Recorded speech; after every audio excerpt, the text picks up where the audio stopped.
NFL star and likely Hall of Famer Adrian Peterson in debt, quote, taken advantage of by those he trusted, unquote. This report says Adrian Peterson is reportedly in debt, a shocking revelation for a future Hall of Fame running back who has made more than $100 million during his career. Peterson, who last played for the Vikings in 2016, is the focus of a report from the Athletic paywall that claims he's being sued in Pennsylvania because he did not pay back $5.2 million in loans, in addition to two other legal matters where he's been ordered to pay creditors a combined $3 million. The $3 million owed to creditors includes $600,000 left on a $2.4 million loan from a Minnesota bank.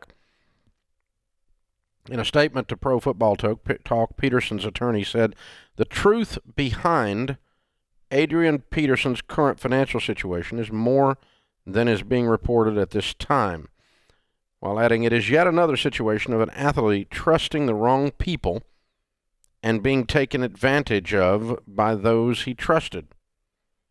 Peterson is entering his second season with the Washington Redskins, is due to make $1 million in salary after receiving a $1.5 million signing bonus earlier this year. According to Over the Cap, Peterson's career earnings, not including endorsement money, totals $100,221,471.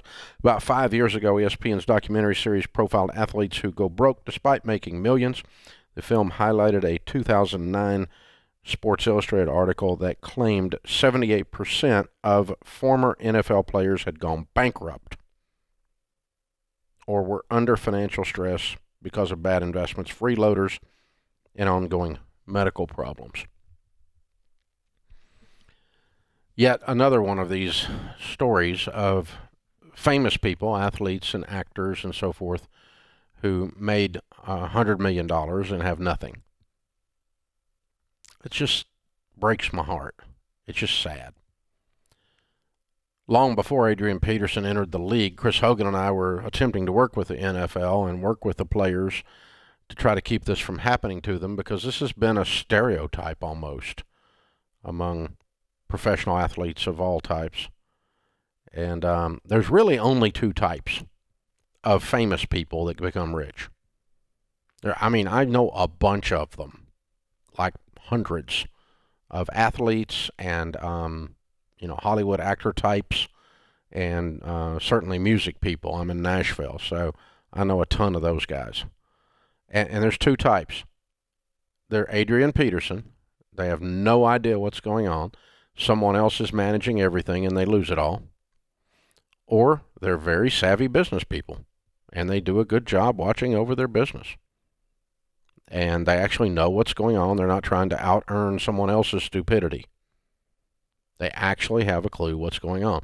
And in the NFL, when you walk in the locker room, and it's not based on race, and it's not based on anything that's really tangible. Some of it has to do with upbringing, probably. But when we walk into an NFL locker room, we really find two groups, very smart and very stupid. And there's just not a middle ground. There's nobody just kind of hanging out in the middle, sort of doing okay. I find people who are very savvy with their investments. They've got their act together. They may or may not agree with 100% of what I say, but they're really doing well, and they're going to come out of the league very wealthy. And the rest of them, it doesn't matter what they make. They're going to lose it. You can tell. They are an accident looking for a freaking place to happen. I know that happens when I meet with young music stars, because their careers and their income oftentimes grows faster than their emotional maturity, and certainly faster than their financial understanding of things, and so they turn it over to a manager, and I use the term lightly. And almost every case, you end up with nothing.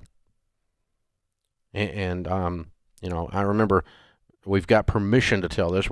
I'm not mentioning any names of these other people that I've met with because I don't have their permission, but we've met with hundreds and hundreds of them. I had an NFL player in here, gosh, it wasn't within the last year or so. He and his wife came and sat down, and was not a recognizable household name.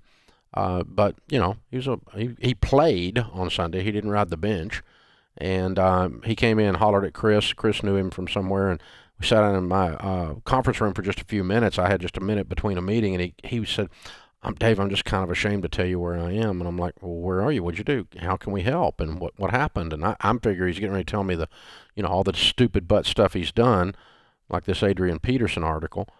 And he says, I've got $32 million. And I said, okay. And what's wrong with this? He said, it's all sitting in CDs in the bank. And I went, okay. But you got $32 million.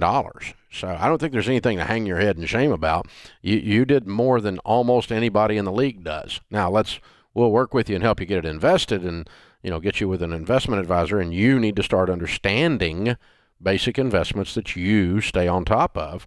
But you don't hang your head for having $32 million in CDs.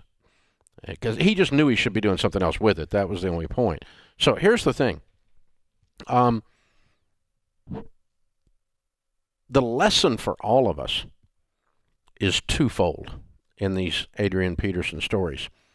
Number one, Adrian's not a bad guy. I don't know him personally, but he hasn't done anything that everybody else hadn't done too. He just thought he could play football and somebody would take care of him. And, all of us think the Lone Ranger's coming, that the cavalry's coming. All of us think that someone's going to come along and take care of us. And that's lesson number one. Part of being a grown-up, whether you play football or play a guitar or whether it's you, part of being a grown-up is knowing and realizing and acting on the fact that your money and your future is your responsibility. You cannot turn this over to someone else and walk away and expect anything but disaster. That's how people put money in stuff like Bernie Madoff. That's how people put money in ridiculous business ideas. That's how they turn the money loose and they walk away and say, I've got a guy that takes care of me. No, you don't. You've got a guy that's a doofus and he's going to lose your money. The second rule is, not only is it your job to handle your own money and make sure you know where it's going, even with the advice of others, but the second rule is you can't out-earn your stupidity. We all have the ability to be stupid beyond our income, no matter what our income is. You can't make enough to be stupid. You can't make that much money. The stupid tax is too high. So, I'm sad for Adrian. This is awful.